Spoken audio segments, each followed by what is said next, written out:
Salawat dan salam kita haturkan kepada junjungan kita Nabi besar Muhammad sallallahu alaihi wasallam. Kalau kita perhatikan, kita sering lupa bahwa kunci salat itu ada pada wudu. Apabila wudunya tidak beres, maka secara otomatis salatnya tidak beres. Wudunya akan ditentukan dari toharohnya. Kalau toharohnya tidak beres, maka wuduknya akan tidak beres dan sholatnya juga akan tidak beres. Rasulullah sallallahu alaihi wasallam dalam satu hadis beliau menyampaikan supaya berhati-hati di dalam buang air kecil. Kenapa? Karena azab kubur yang paling banyak itu adalah al-lisan dan buang air kecil. Bagaimana cara kita untuk supaya kencing itu benar?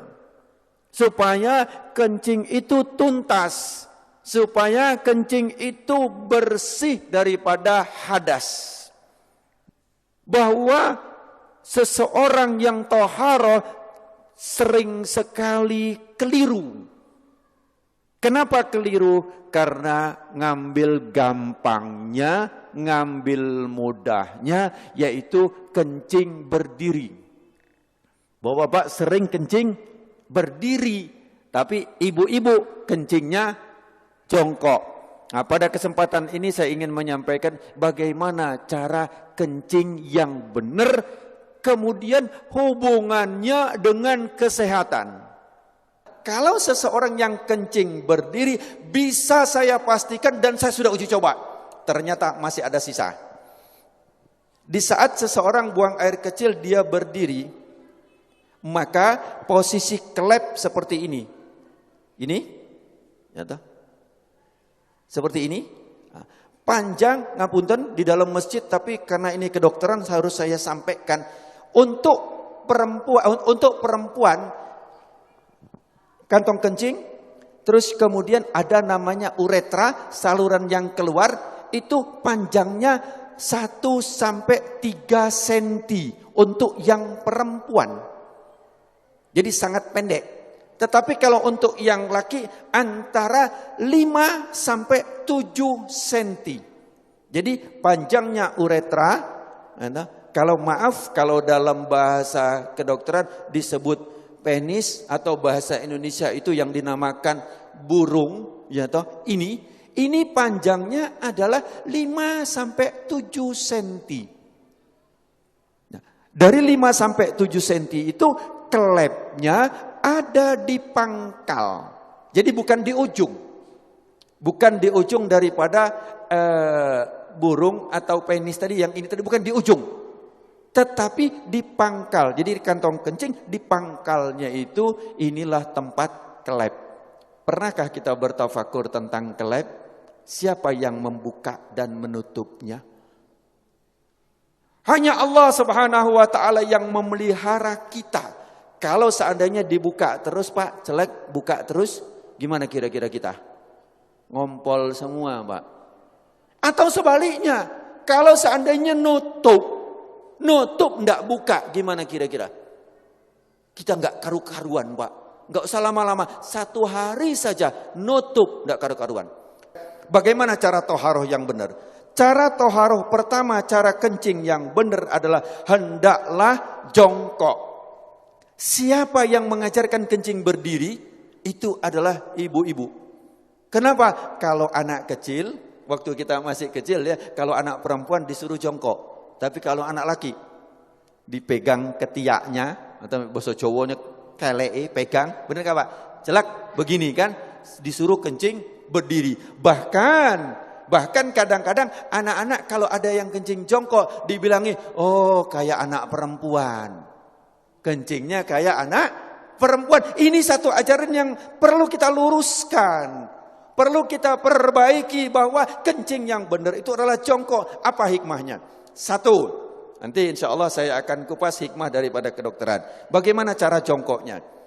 Yang pertama adalah seseorang kencing jongkok itu saya ngadep ke sana, ini posisi kaki belakang. Jadi maaf, bukan begini. Bukan kaki ini rata, tidak, bukan begini. Ini. Tapi adalah dengan cara, ini saya tunjukkan ke belakang, dengan cara kaki kiri di belakang, gini, kemudian ini, apa bahasa Indonesianya apa ini? Bokong atau pantat, ngapunten ya di masjid ya, tapi saya sampaikan nggak apa-apa ya. Ya, ini terus kemudian diletakkan di sini. Nanti saya ngadep ke sana yang ini. Ini jadi seperti ini. Monggo, kalau ada yang langsung praktek nggak apa-apa, karena belum tentu bisa. Ini. Terus kemudian saya ngadep ke sana. Kaki kanan berada di depan. Celak, ini tadi di belakang. Ini. Begini, kaki kanan di depan, kaki kiri di belakang, ini tidak boleh duduk gini. Jangan begini, ini najis semua. Jadi ini, monggo, latihan Pak, belum tentu bisa. Nanti ini berhubungan dengan toharo. Kalau kencingnya tidak beres, wuduknya pasti tidak beres. Kalau wuduknya tidak beres, sholatnya tidak beres. Nah, ini. Terus kemudian yang kedua, kalau posisi seperti ini, maaf, seperti ini, maka kelep tadi posisinya seperti ini. Dia juntit begini. Tek. Sehingga setelah ini habis, dari kantong kencing habis, maka dia masih ada sisa di sini. Masih ada sisa di sini, di saat nanti saya praktekkan. Kencing berdiri. Saya coba, kamar mandi, saya kencing berdiri. Banyak kan? Di tempat-tempat itu kan kencing berdiri yang dibuat kayak gini itu kan banyak Pak. Terus kemudian saya coba sampai habis. Habis sudah saya lihat habis betul. Kemudian saya ambil tisu. Saya letakkan di sini. Saya ingin coba, saya letakkan. Kemudian di saat saya rukuk, saya coba di kamar mandi saya rukuk. Ternyata ini dapat tekanan basah tisu. Basah. Bagaimana kita sholat? Tapi nggak terasa. Kenapa? Karena dia sudah lewat dari klep. Kita pakai celana dalam, ya pakai celana dalam dari katun. Dari katun atau dari kain. Kira-kira tampak nggak? Nggak tampak, tapi celana dalam kita basah dari urin. Najis nggak celana dalam kita? Bagaimana sholatnya? Bagaimana wuduknya? Ini yang kita lupa. Bagaimana cara benar yang benar? Jadi satu tadi jongkok. Kemudian yang kedua, posisi pundak. Ini pundak kita. Ini bukan lurus. Kalau lurus dia masih segini, maka dijatuhkan. Ini dijatuhkan. Jadi ini seperti ini, bukan lurus begini. Bukan lurus. Tetapi ini jangan gini. Ini jangan. Nah, gini duduknya enak banget. Plek, ini kemudian dijatuhkan. Nah, di saat dijatuhkan itu, maka posisi klep tadi yang seperti ini, dia akan turun ke bawah. Dia akan turun, seret, akan ngadep ke bawah. Sehingga dia akan keluar habis. Seret, akan habis. Ini. Yang kedua adalah seperti ini. Ini enak banget. Setelah selesai habis, kencing, habis, terus kemudian kadang-kadang masih tersisa. Itu boleh digoyang. Tidak perlu berdiri, boleh digoyang. Enak digoyang. Karena posisi seperti ini tadi, apabila kita goyang, dia berubah. Berubah, dia akan keluar lagi. Jadi cukup ini saja. Celak. Plek, langsung dia keluar 2-3 kali gak apa-apa. Insya Allah dia akan habis. Nah, setelah selesai seperti ini,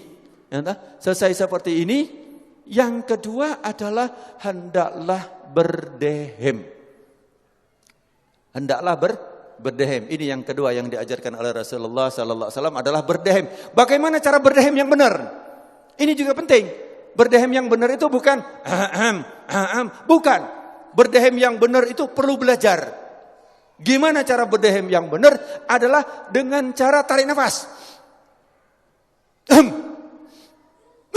Di saat ini tarik nafas, di saat seseorang tarik nafas, ini paru-paru mengembang, set. Kemudian ini ada batas antara rongga dada sama rongga perut. Ini ada namanya diafragma. Diafragma itu pembatas. Di saat seseorang narik nafas, itu seperti mangkok atau piring atau cakram, di mana dia akan lurus. Jadi diafragma di saat kita narik nafas, naik ini, lurus. Terus kemudian di saat kita hentakkan, dia akan ces begini. Di saat begini dia akan menekan rongga perut, kemudian dia akan menekan daripada kantong kencing, sehingga yang ditekan adalah bus, bus, bus, dia akan keluar. Tetapi kalau lego dek kini belum, jadi tidak keluar, gampang ya, seolah-olah gampang. Saya belajar berdehem itu 15 hari. Yuk, bagaimana cara berdehem yang benar?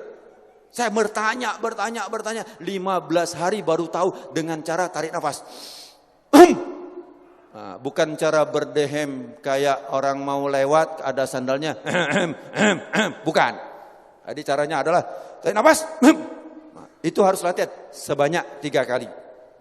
Begitu juga ibu-ibu. Ibu-ibu pun juga berdehem. Ini jarang kita dapatkan untuk berdehem ini, Pak. Ya, yang ketiga adalah dengan cara diurut. Untuk yang perempuan itu adalah ditekan dengan menggunakan tangan kiri, ditekan di atas ini. Nanti kapan-kapan kalau ada pengajian khusus ibu-ibu, nanti akan saya jelaskan bagaimana cara menekan daripada kantong kencing dari atas. Plek, ditekan, dia akan keluar. Kalau untuk yang laki-laki, itu adalah dengan cara mengurutnya. Bagaimana cara mengurutnya? Adalah dengan menggunakan tangan kiri, bukan tangan kanan. Kemudian dengan tangan kiri itu, cara mengurutnya bukan dilingkarkan. Nah, sebelum saya menceritakan tentang bagaimana cara ngurut, biasanya kadang-kadang ngapunten, ini disentik. Benar, ini disentik, benar. Saya pengajian di mana-mana itu ternyata, dokter, itu harus disentik, dokter. Nah, kalau disentik seperti ini, tujuannya betul, supaya tuntas. Betul, supaya tuntas. Tapi caranya yang salah. Kenapa? Di saat begini, maka dia akan ke paha sini dan ke paha sini. Celetik, celetik. Dan tidak terasa. Kenapa? Karena kita sudah biasa pakai celana, sehingga tingkat kepekaan daripada ini sudah sangat sedikit, sensitifnya sangat sedikit, sehingga tidak terasa kalau kena hanya percikan 1 atau setengah tetes ke sini dan ke sini. Kemudian kita pun wudhu, kemudian sholat, bagaimana badannya najis, bagaimana celananya najis. Kita seolah-olah selesai, belum. Kemudian yang ketiga adalah dengan cara ditekan. Bagaimana caranya? Bukan dilingkarkan. Jadi bukan dilingkarkan seperti ini, melingkar, bukan. Bukan juga kalau ini jam, lingkar 12, 3, 6, 9. Ya. Bukan jam 3, jam 9, bukan begini. Bukan seperti ini. Tetapi adalah jam 12, jam 6. Jam 12 itu adalah jempol untuk sebagai penahan, penopang. Kemudian yang jari kelingking. Jari apa ini? Kelingking ya, bahasa Indonesia kelingking ya. Jari kelingking ini adalah untuk ditarik ke depan. 1 kali, 2 kali, 3 kali. Dilakukan seperti itu. Kalau untuk yang perempuan dengan cara ditekan. Nanti tempat mana yang ditekan itu khusus untuk ibu-ibu. Ya, bagaimana nanti cara menekan untuk membuang air kecil. Bapak-bapak rahimakumullah. Saya ambil satu kesimpulan. Yang pertama, kalau kencing berdiri sudah saya uji coba, sudah saya lakukan, ternyata tidak mungkin kencing berdiri begini. Itu satu, pasti begini. Ya, atau malah begini, maka semakin juntit daripada kelepnya tadi pasti ke atas. Yang kedua, sudah saya coba dengan cara kencing berdiri itu, kemudian dilakukan dengan waktu kita ruku, kita sholat, itu saya coba untuk di kamar mandi ruku, ternyata dia keluar dan saya sudah coba dengan tisu. Jadi bapak-bapak nanti celana dalamnya akan basah, ya toh, tapi nggak kelihatan karena daya serapnya cukup ini, itu kalau kencing berdiri itu akan keluar, tetapi tidak terasa. Kenapa? Karena sudah melalui klep. Kemudian yang ketiga adalah cara hitan yang benar, maka dia tidak ada sisa sama sekali di bawah ini. Kalau masih ada sisa di saat yang tetesan-tetesan yang terakhir dia akan masuk. Dia akan masuk. Kemudian yang kedua adalah cara duduk yang benar. Cara jongkok yang benar adalah saya ulangi, kaki kiri di belakang, kemudian ini diletakkan di sini dengan nyaman, dengan enak. Ini terus kemudian posisi yang kaki kanan adalah seperti ini, tapi ini jangan dijatuhkan. Sekali lagi ini bukan dijatuhkan, tapi begini. Jangan bingung, biasa saja, plek, enak, plek, biasa saja. Terus kemudian yang kedua, kalau agak gemuk ini boleh dibuka. Boleh begini, kalau agak gemuk. Yang kedua adalah posisi pundak jangan lurus. Kalau lurus kantong kencing masih seperti ini. Dan posisi daripada klep seperti ini. Harus jong begini. Dengan begini maka posisinya akan ngadep ke bawah, klep akan ngadep ke bawah, ini juga akan tekanan. Ini bisa dilihat, ini dia akan menekan sini, akan ngelipat. Set dia akan masuk ke dalam. Kedua. Kemudian setelah itu berdehem. Selesai habis, kalau belum habis saya ulangi, begini boleh begini. Boleh begini. Ya, untuk apa? Supaya dia akan begini dia akan keluar, akan enggak anyang-anyangan lagi. Terus kemudian yang kedua berdehem. Cara berdehem, tarik nafas. Jangan biasa. Jadi kalau hanya belum. Terbukti cara evaluasinya kalau hanya dia di sini. Akan dirasakan di sini. Coba di sini. Tapi kalau tarik nafas pasti di bawah. Dia akan keluar. Tes 3 kali.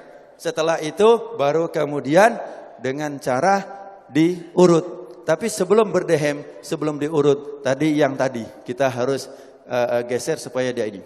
Bapak-bapak rahimakumullah, sebenarnya tentang toharo ini masih banyak yang harus kita kupas. Tapi ini saya himpun sebanyak mungkin. Hati-hatilah kita di dalam bertoharo ini, karena Rasulullah SAW sebagai penutup, Rasulullah pada satu hari itu berjalan, kemudian ada 2 kuburan. Satu kuburan ini kata Rasulullah sedang disiksa. Kenapa? Dia cara toharohnya atau cara kencingnya enggak beres. Tapi ingat bahwa kita dikondisikan supaya menjauh daripada ajaran Rasulullah sallallahu alaihi wasallam. Di sini saya dari medis, saya akan usahakan untuk bagaimana hikmahnya daripada apa yang diajarkan oleh Rasulullah. Bagaimana tidurnya Rasulullah, bagaimana makannya Rasulullah, bagaimana menguapnya Rasulullah, bagaimana wuduknya Rasulullah, bagaimana taharahnya Rasulullah. Itu bisa dikupas habis dengan tujuan kita kembali kepada apa yang diajarkan oleh Rasulullah sallallahu alaihi wasallam. Mudah-mudahan beberapa penyakit akan dihindarkan oleh Allah Subhanahu wa taala. Amin Allahumma amin. Al-Fatihah. Al-afu minkum. Assalamualaikum warahmatullahi wabarakatuh. Waalaikumsalam warahmatullahi wabarakatuh. Terima kasih kami